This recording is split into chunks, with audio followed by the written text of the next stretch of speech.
144 section ಜಾರಿ ಮಾಡಿರ್ತಕ್ಕಂಥದ್ದು 5 ಜನದ ಮೇಲೆ ಸೇರಬಾರ್ದು ಅಂತ ನಾವು ನಿನ್ನೆ ಮೀಡಿಯಾದಲ್ಲೇ ನಾನು ಹೇಳಿದ್ದೀನಿ. ಈ ವಿಚಾರದಲ್ಲಿ ಯಾವ ಕಾರ್ಯಕರ್ತರು ಕೂಡ ಅಲ್ಲಿ ಬರೋದು ಅವಶ್ಯಕತೆ ಇಲ್ಲ. ಸೋಷಿಯಲ್ ಮೀಡಿಯಾದಲ್ಲಿ ಇದು ಡೈರೆಕ್ಟು ರಿಲೇ ಆಗ್ತಾ ಇರ್ತದೆ. ನೀವು ಅದನ್ನು ನೋಡ್ಬೋದು. ನೋಡೋ ಆಸಕ್ತಿ ಇರ್ತಕ್ಕಂಥವ್ರು ಅಲ್ಲಿ ಬಂದು ನೀವೇನಾರ ಗೊಂದಲ ಉಂಟು ಮಾಡಿದ್ರೆ ಅವ್ರು ನಿಮ್ಮ ಮೇಲೆ ಕ್ರಮ ತೊಗೊತಾರೆ. ನಿಮ್ಮ ಮೇಲೆ ಕ್ರಮ ತೊಗೊಳ್ಳೋದಕ್ಕೆ ನಾನು ಜವಾಬ್ದಾರಿ ಆಗಲ್ಲ.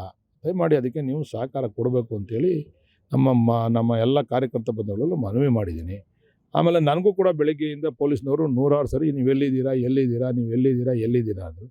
ನಾನು ಅವ್ರಿಗೆಲ್ಲೂ ಹೇಳಲಿಲ್ಲ. ಯಾಕಂದ್ರೆ ನನಗೆ ಗೊತ್ತು ಇವೆಲ್ಲ ನಾವೇ ಹೇಳಿಸ್ಕೊಂಡು ಪೊಲೀಸ್ನವ್ರನ್ನ ಇವರೇ ಕರ್ಸ್ಕೊಂಡು ಇವರೇ ಅರೆಸ್ಟ್ ಮಾಡಿಸ್ಕೊಂಡ್ಬಿಟ್ರು ಅಂತಕ್ಕಂಥದ್ದು ಬೇಡ ಅಂತೇಳಿ ನಾನು ನಮ್ಮ ಸ್ನೇಹಿತರ ಕಾರಲ್ಲಿ ಬಂದೆ. ನನ್ನ ಸರ್ಕಾರಿ ಕಾರನ್ನು ಕೂಡ ಇದಕ್ಕೆ ಉಪಯೋಗಿಸಿಲ್ಲ. ನಾನು ಇಲ್ಲಿ ಇರ್ತಾರೆ ಅಂತ ಗೊತ್ತಿಲ್ಲ. ಇಲ್ಲಿದ್ದಿದ್ರು ಹುಲಿಕಟ್ಟೆ ಮೇಲೆ ಹೋಗ್ತಿದ್ದೆ ನನಗೆ ಗೊತ್ತಿಲ್ಲ ಇಲ್ಲಿ ಇರ್ತಾರೆ ಅವರು ಅಂತ. ನಾನು ಹುಲಿಕಟ್ಟೆಲ್ಲೂ ದಾರಿ ಐತಲ್ಲ, ಹುಲಿಕಟ್ಟೆ ಹೋಗೋಕ್ಕೂ ದಾರಿ ಐತಲ್ಲ, ಅಲ್ಲೇ ಹೋಗ್ತಿದ್ದೆ ನಾನು. ಸುಮ್ಮನೆ ಇದನ್ನು ಎಲ್ಲ ಒಂದು ಕಡೆ ಅಂತಿ ಆಡಬೇಕಲ್ಲ. ಇದಕ್ಕೆ ಆರೋಪ ಇದೆ. ಒಂದು ದಿವಸ ಆರೋಪ ಮಾಡೋದು ಪರವಾಗಿಲ್ಲ, ಬೆಳಿಗ್ಗೆ ಎದ್ರೆ ಬರೀ ಇದೆ ಆರೋಪ. ಬೆಳಿಗ್ಗೆ ಸಾಯಂಕಾಲ ಅದೆಷ್ಟೋ ಒಂದು ಗಾಡಿ ಮಡಗಿದ್ದೀನಿ, ಒಂದು ಟೆಂಪೋ ಮಡಗಿದ್ದೀನಿ, ತತ್ತೀನಿ, ಕೊಡ್ತೀನಿ, ಅದೇನೋ ಕೊಟ್ಬಿಡ್ಲಿ ಅಂತ ಕರೆದೋ ನಾವು. ಅವರೇ ಹೇಳಿದ್ದು ಚಕ್ರಬಾವಿ ವೇಸಿನಲ್ಲಿ ಮಾಡ್ಲಿಕ್ಕಂಟ್ರಿ ಅಂತ ಹೇಳಿದವ್ರು ಅವರೇ. ನೀವು ವಿಡಿಯೋದಲ್ಲಿ ನೋಡಿರ್ಬೇಕೆಲ್ಲ ನೀವು. ಅವರೇ ಹೇಳಿದ್ದು ಮಾಡ್ಬೇಕಂಟ್ರಿ ಅಂತ. ನಾವೇನು ಜಾಗ ಫಿಕ್ಸ್ ಮಾಡಲಿಲ್ಲ. ಅಲ್ಲೇ ಬಂದು ತಿನ್ಕಂಡ್ರಿ ಚಿನ್ನಾಭರಣದ ವಿಚಾರ ಮಾತಾಡೋಕ್ಕೆ ಅನ್ನೋದು ಆಯ್ತಪ್ಪ ಫಿಕ್ಸ್ ಮಾಡಿ. ಡೇಟು ಅವರೇ ಫಿಕ್ಸ್ ಮಾಡ್ಲಿಕ್ಕಂಡ್ರೆ ನಾನೇ ಫಿಕ್ಸ್ ಮಾಡಿದೆ ಡೇಟ್ನ. ಸರ್, ಈಗ ಪೊಲೀಸ್ನವರು ನಿಮ್ಮನ್ನ ತಡೆದಿದ್ದಾರೆ. ಈ ಪ್ರಕರಣಕ್ಕೆ ಸುಖಾಂತಿ ಆಡುವಂಥದ್ದು ಯಾವಾಗ ಅಂತ ಹೇಳಿ ನನಗೆ ಹೇಳಿದ್ದೀನಲ್ಲ, ಪೊಲೀಸ್ನವ್ರಿಗೆ ಹೇಳಿದ್ದೀನಲ್ಲ. ಈಗ ನಾವೊಂದು ಕಂಪ್ಲೇಂಟ್ ಕೊಡ್ತೀವಿ, ಈ ಗೊಂದಲಕ್ಕೆಲ್ಲ ಅವರೇ ಕಾರಣ ಅಂತ. ಅದ್ರ ಮೇಲೆ ಅವ್ರು ನೋಟಿಸ್ ಕೊಟ್ಟು ಅವ್ರ ಹತ್ರ ಇರೋ ದಾಖಲಾತಿಗಳಿಟ್ಟು ಅವ್ರ ದಾಖಲಾತಿಗಳನ್ನ ಕೊಟ್ಟರೆ ನಮ್ಮ ಮೇಲೆ ಕ್ರಮ ತಗೊಳ್ಳಿ. ಅವರು ಹೌದು ರೀ ನೀವು ತಿಂದಿದ್ದೀರಾ ಅದಕ್ಕೆ ಅವ್ರು ಹೇಳೋರು ಅಂತೇಳಿ ಸ್ಪಷ್ಟೀಕರಣ ಕೊಡ್ಬೇಕು ಅವ್ರು ಪೊಲೀಸ್ನವರು. ಇಲ್ಲ ಅಂತಂದರೆ ಶಾಂತಿ ಭಂಗ ಉಂಟು ಮಾಡ್ತಕ್ಕಂಥ ಕೇಸ್ಗಳು, ಕಾನೂನು ಭಂಗ ಉಂಟು ಮಾಡ್ತಕ್ಕಂಥ ಕೇಸ್ಗಳಿಗೆ ಯಾವ ಕ್ರಿಮಿನಲ್ ಕೇಸ್ ಅಫೆನ್ಸ್ ಐತೆ ಅದನ್ನು ಹಾಕಿ ಅವ್ರನ್ನ ಕೇಸ್ ರಿಜಿಸ್ಟರ್ ಮಾಡಬೇಕು. ಎರಡೂ ಇವ್ರು ಮಾಡಲಿಲ್ಲ ಅಂತಂದರೆ ಪೊಲೀಸ್ನವರು, ನಾವು ನಮ್ಮ ಪಕ್ಷದ ನನ್ನ ವೈಯಕ್ತಿಕವಾಗಿ ನಾನು ಧರಣಿ ಮಾಡ್ತೀನಿ ಸ್ಟೇಷನ್ ಮುಂದೆ. ಮಾಡಲಿ ಇಲ್ಲ ಸತ್ಯನಾ ಜನಕ್ಕೆ ಅವರೇ ಪೊಲೀಸ್ನವರು ಹೇಳಲಿ. ಇಲ್ಲ ರೀ ಇದು ಸತ್ಯ ಐತೆ ಅಂತ. ಇದು ಸುಳ್ಳು ಕಂಡ್ರಿ ಅಂತ ಪೊಲೀಸ್ನವರು ಹೇಳಲಿ, ನಾವು ಹೇಳಲ್ಲ. ದಿವಸ ಕೇಳೋಕ್ಕಾಗಲ್ಲ ರೀ ಇದನ್ನು. ಅಸಹ್ಯ. ನಾವು ಮಾಡೋ ಕೆಲಸ ಬಿಟ್ಬಿಟ್ಟು ಬರೀ ಇದೇ ಮಾಡ್ಕೊಂಡು ಕೂತ್ಕೊಳ್ಳೋಕ್ಕಾಯ್ತದ? ನಾವು ಅದಕ್ಕೆ ಇದಕ್ಕೊಂದು ಅಂತಿಮವಾದಂಥ ಇತಿಶ್ರೀ ಆಡಬೇಕು ಅಂತಕ್ಕಂಥದ್ದು.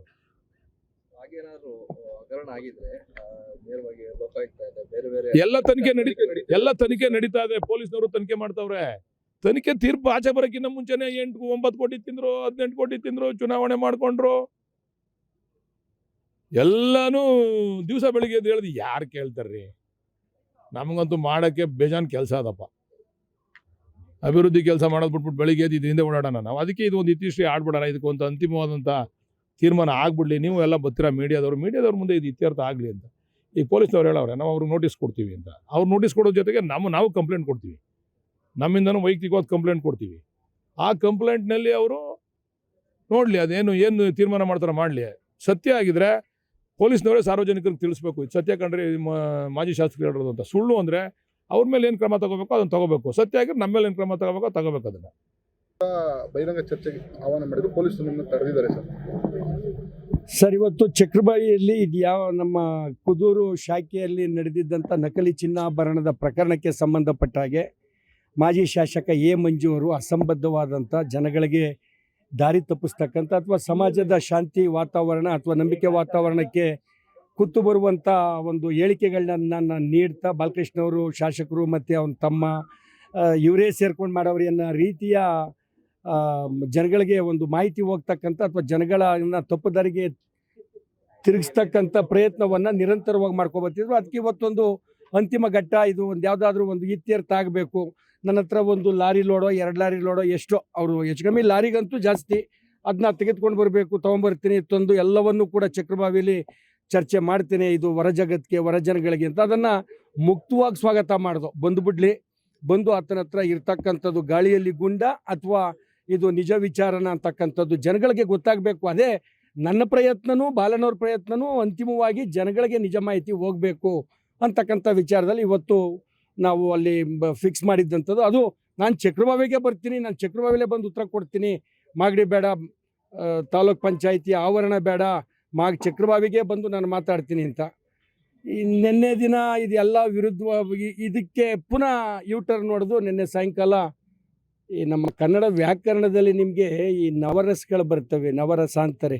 ನವರಸ ಅಂದರೆ ಜಗೇಶ್ನ ನವರಸ ನಾಯಕ, ರೌದ್ರ, ಬೀಭತ್ಸ, ಕರುಣೆ, ಈ ಕರುಣಾ ರಸ ಮತ್ತು ಶಾಂತರಸನ ಒಂದು ಮಿಕ್ಸಿಗೆ ಕರೆದ್ಬಿಟ್ಟು ಈಚೆಗೆ ಬಂದರೆ ಯಾವ ರಸ ಬರ್ತದೋ ಆ ರಸ ಈ ಮಾಜಿ ಶಾಸಕ. ನೆನ್ನೆ ದಿನ ಆಗಲೇ ಅಯ್ಯೋ ಕಟ್ಟೆ ಮನೆ ಯಜಮಾನ್ರು ಹೇಳ್ಬಿಟ್ಟು ಅವರಪ್ಪ ನಾನು ಬರ್ತೀನಪ್ಪ ಡೋಂಗಿ ಜನಗಳ ಸಿಂಪತಿ ಗಿಟ್ಟಿಸ್ತಕ್ಕಂಥ ಅಯ್ಯೋ ಪಾಪ ಮಂಜು ನನಗೆ ಅಣ್ಣ ತಮ್ಮದಿರಿಲ್ಲ, ಬಾಲಕೃಷ್ಣ ನನ್ನ ಜೊತೆಗೆ ತಮಾಜಿನ ನನ್ನಾದ್ಮೇಲೆ ತಮಾಜಿ ನುಡಿಸು, ಅದಾದ್ಮೇಲೆ ರಾಜು ನುಡಿಸು, ಅದಾದ್ಮೇಲೆ ಪಾಪು ನುಡಿಸು ಅಂತ ಅರ್ಜಿಯನ್ನು ಹಾಕೊಂಡು ಹುಟ್ಟಲಿಲ್ಲ. ಬಾಲಕೃಷ್ಣ ಹುಟ್ಟಿದ್ರು ನೈಸರ್ಗಿಕವಾಗಿ ನಮ್ಮ ತಂದೆ ತಾಯಿಗಳ ಪ್ರೀತಿ ಫಲವಾಗಿ ನಾವುಗಳು ಜನಿಸ್ತು, ಹಂಗೆ 4 ಜನ ನಾವು ಜನಿಸಿದ್ದೀವಿ. ಹಾಗೆ ಮಂಜು ಒಬ್ಬ ಹುಟ್ಟಿರ್ಬೋದು, ಅವನ ಜೊತೆಗೆ ಅಕ್ಕ ತಂಗಿದಿರು ಹುಟ್ಟಿರ್ಬೋದು. ಆದರೆ ಚಕ್ರಬಾವಿಗೆ ನನ್ನ ಕಟ್ಟೆ ಮನೆ ಯಜಮಾನ್ ಬಾಲಕೃಷ್ಣ ಅವ್ರು ಬೇರೆ ಹೇಳ್ಬಿಟ್ಟವ್ರೆ ನಾವು ಹೋಯ್ತೀವಿ ಸ್ವಾಮಿ ಅಂತ ದಿನ ಡೋಂಗಿತನ ಇಂಥವನ್ನ ಬಿಡು, ವಾಸ್ತವವಾಗಿ ಮಾತಾಡು. ಈ ವಿಚಾರ ಮಾತಾಡಬೇಕು ಅಂತಲೇ ಬಂದು ಈ ಗಂಭೀರ ಆರೋಪ ಚಕ್ರಬಾವಿ ಸೊಸೈಟಿ ಕುದೂರು ಬ್ರ್ಯಾಂಚ್ನಲ್ಲಿ ನಡೆದಂಥ ಹಗರಣ ಒಂದು ಆಗಿರೋದು ಸತ್ಯ. ಅದನ್ನ ಹಗರಣ ಆಗಿಲ್ಲ ಅಂತ ನಾವು ಯಾರು ಹೇಳ್ತಾ ಇಲ್ಲ. ನಕಲಿ ಚಿನ್ನಾಭರಣ ಇಟ್ಟಿರ್ತಕ್ಕಂಥದ್ದು, ಅದರ ಅಷ್ಟು ಬಡ್ಡಿ ಸಹಿತವಾಗಿ ಅಷ್ಟು ದುಡ್ಡು ವಸೂಲಿಯಾತ ಆಗಿರ್ತಕ್ಕಂಥದ್ದು ಕೂಡ ಸತ್ಯ. ಆದರೆ ಒಂದು ದಿನ 9 ಕೋಟಿ ಚಿನ್ನಾಭರಣ ನಕಲಿಯಾಗಿ ಇಟ್ಬಿಟ್ಟಿದ್ರು ಅನ್ನೋಂಥ ದಾರಿ ತಪ್ಪಿಸ್ತಕ್ಕಂಥದ್ದು, ಮುಂದುವರೆದು 18 ಕೋಟಿ ಇಟ್ಬಿಟ್ಟಿದ್ದು. ಅಲ್ಲಿ ಆಗಿರ್ತಕ್ಕಂಥ ಒಟ್ಟು ಚಿನ್ನಾಭರಣದ ಅಡಮಾನ ವ್ಯವಹಾರವೇ 17 ಕೋಟಿ 5 ಲಕ್ಷ. 18 ಕೋಟಿ ನಿನಗೆ ಯಾವ್ದು ಮಾಹಿತಿ ಕೊಡ್ತಿರೋದು? ಯಾಕೆ ಇಂಥ ತಪ್ಪು ಸಂದೇಶವನ್ನು ಅವ್ಯವಹಾರ? ಅದರೊಳಗೆ 4 ಕೋಟಿ 38 ಲಕ್ಷಗಳಷ್ಟು ದುಡ್ಡು ಅವ್ಯವಹಾರವಾಗಿದ್ದಂಥ ದುಡ್ಡು ಬಡ್ಡಿ ಸಹಿತವಾಗಿ ವಸೂಲಿ ಆಗಿರ್ತಕ್ಕಂಥದ್ದು. ತಪ್ಪು ಮಾಡಿರ್ತಕ್ಕಂಥವನು ಅದಕ್ಕೆ ಸಂಬಂಧಪಟ್ಟಂಥವ್ರ ಮೇಲೆ ಕಾನೂನು ಕ್ರಮ ಏನು ನಂತರ ಮೊದಲಿದ್ದಂಥ ಮ್ಯಾನೇಜ್ ನಂತರ ಹೋದಂಥವರು ನಮ್ಮ ಬೆಂಗಳೂರು ಬ್ರ್ಯಾಂಚ್ ಮುಖ್ಯ ಶಾಖೆಗೆ ಹೆಡ್ ಆಫೀಸ್ಗೆ ಕೊಟ್ಟಂಥ ಮಾಹಿತಿ ಮೇರೆಗೆ ತನಿಖೆ ನಡೀತು. ತನಿಖೆ ನಂತರ ತಪ್ಪಿತಸ್ಥರ ಮೇಲೆ FIR ಆಗೈತೆ. ಕಾನೂನು ಅದ್ರ ಕ್ರಮ ಅದನ್ನು ಕೈಗೊಳ್ತೈತೆ. ಅದಕ್ಕೆ ಬೇಕಾಗಿರ್ತಕ್ಕಂಥ ನಮ್ಮೆಲ್ಲ ಹಿರಿಯ ಅಧಿಕಾರಿಗಳು ಕೂಡ ಇಲ್ಲಿದ್ದಾರೆ. ಅಲ್ಲಿರ್ತಕ್ಕಂಥ ಮಾಹಿತಿ ಒಂದು, ಅದನ್ನು ದಾಖಲೆ ಸಹಿತ ನಾನೆಲ್ಲ ಇಟ್ಕೊಂಡಿದ್ದೀನಿ ಅಂತವನು ದಾಖಲೆ ಇಟ್ಕೊಂಡು ಮಾತಾಡಬೇಕು. ಇದನ್ನೇ ನಾನು ಹೇಳೋದು, ಗಾಳಿಲಿ ಗುಂಡು ಸುಮ್ಮನೊಂದು ಎಸ್ಬಿಟ್ಟು ಹೋಗೋದು. 18 ಕೋಟಿ ನಿಮ್ಮ ತಲೆಯಲ್ಲಿ ಎಷ್ಟಾದರೂ ಕೆಲಸ ಮಾಡ್ಕೋಬೋದು. ಚೀನಣ್ಣನ ತಲೆಯಲ್ಲಿ 18 ಕೋಟಿ 200 ಕೋಟಿ ಆಗ್ಬೋದು, ಇನ್ನೊಂದು ಆಗ್ಬೋದು. ಏನೈತೆ ವಾಸ್ತವವನ್ನು ಮಾತಾಡಿ ಇವತ್ತಾಗಿರ್ತಕ್ಕಂಥ ಕ್ರಮ ಏನೈತೆ, ಅದಕ್ಕೆ ಬೇಕಾಗಿರ್ತಕ್ಕಂಥ ತಪ್ಪಿತಸ್ಥರ ಆಸ್ತಿಗಳನ್ನು ಮುಟ್ಟುಗೋಲು ಹಾಕೊಳ್ಳೋ ತನಕ, ಅದರಿಂದ ವಸೂಲಾತಿ ಮಾಡೋ ತನಕನೂ ಕ್ರಮ ಜರುಗಿಸಿರ್ತಕ್ಕಂಥದ್ದು. ಈಗ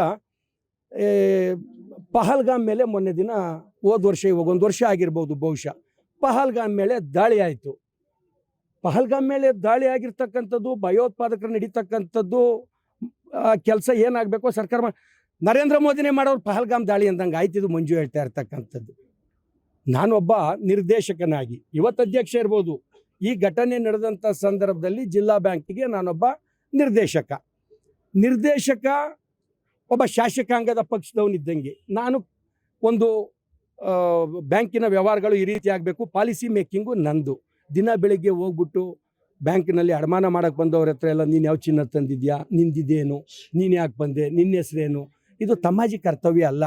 ತಮಾಜಿ ಕರ್ತವ್ಯ ಒಂದು ಕಾನೂನನ್ನು ಸುವ್ಯವಸ್ಥಿತವಾದಂಥ ನಿರ್ದೇಶಕ ಮಂಡಳಿಯಲ್ಲಿ ಕುಳಿತುಕೊಂಡು ಚಿನ್ನಾಭರಣ ಸಾಲ ಒಬ್ಬ ವ್ಯಕ್ತಿಗೆ ಗರಿಷ್ಠ ಇಷ್ಟು ಕೊಡ್ಬೋದು, ಕನಿಷ್ಠ ಇಷ್ಟು ಕೊಡ್ಬೋದು, ಚಿನ್ನಾಭರಣ ಪರೀಕ್ಷೆ ಇಂಥವನ್ನಾಗಿರಬೇಕು, ಒಂದು 5 ವರ್ಷಕ್ಕೂ 10 ವರ್ಷಕ್ಕೂ ಒಬ್ಬನ್ನ ನೇಮಕ ಮಾಡ್ತಕ್ಕಂಥದ್ದು, ಚಿನ್ನದ ಅವಶ್ಯಕತೆ ಇರ್ತಕ್ಕಂಥವ್ರು ಬಂದಂಥ ಸಂದರ್ಭದಲ್ಲಿ ಅದನ್ನು ಮೌಲ್ಯಮಾಪನ ಮಾಡ್ತಕ್ಕಂಥವ್ನು ಏನಿರ್ತಾನೆ ಅವ್ನು ಬಂದು ಮಾಡಬೇಕು, ಅದಕ್ಕೆ ತಕ್ಕಂಥ ದುಡ್ಡನ್ನು ಆತ ಪಡೆದು ಹೋಗ್ತಾ ಇರ್ತಾನೆ. ನನ್ನನ್ನು ಕಾನೂನಾಗಲಿ ನೈತಿಕವಾಗಲಿ ನಾನು ಅಲ್ಲಿ ಹೋಗಿ, ಕಾನೂನು ಒಂದೇ ಅಲ್ಲ ನೈತಿಕವಾಗ್ಲೂ ಹೋಗಿ ನಾನು ಕೂತ್ಕೊಂಡು ಚಿನ್ನಾಭರಣ ಅಡಮಾನ ಮಾಡೋಕ್ಕೆ ಬಂದಂಥವನ್ನ ಏನಪ್ಪ ಇದು ಎಷ್ಟು ಗ್ರಾಮ್ ಇಡ್ತಾ ಇದೆಯಾ, ಯಾಕಪ್ಪ ಇಡ್ತಾ ಇದೆಯಾ, ನಿಂದೇನೋ ಯಾಕೆ ನೋ ಅದಲ್ಲ. ಅದ್ರ ಕೆಲಸ ಬ್ಯಾಂಕಿಗೆ ಏನು ಸಿಬ್ಬಂದಿಗಳಿರ್ತಾರೆ ಅವ್ರು ನೋಡ್ಕೊಳ್ಳೋಂಥದ್ದು. ನಿಮ್ಮ ಮೇಲೆ ಅಪಪ್ರಚಾರ ಮಾಡ್ತಿದ್ದಾರೆ ಅಂತ 100ಕ್ಕೆ 1000 ಭಾಗ ಸತ್ಯ. ಅದು ಅಪಪ್ರಚಾರ ಮಾಡ್ತಿದ್ದಾರೆ ಅನ್ನೋದ್ರ ಬಗ್ಗೆ ಅವ್ರ ಮೇಲೆ ಏನಾದ್ರು ದೂರು ಕೊಟ್ಟಿದ್ದೀರಾ ಇದುವರೆಗೆ ಏನಾದ್ರು ಸರ್?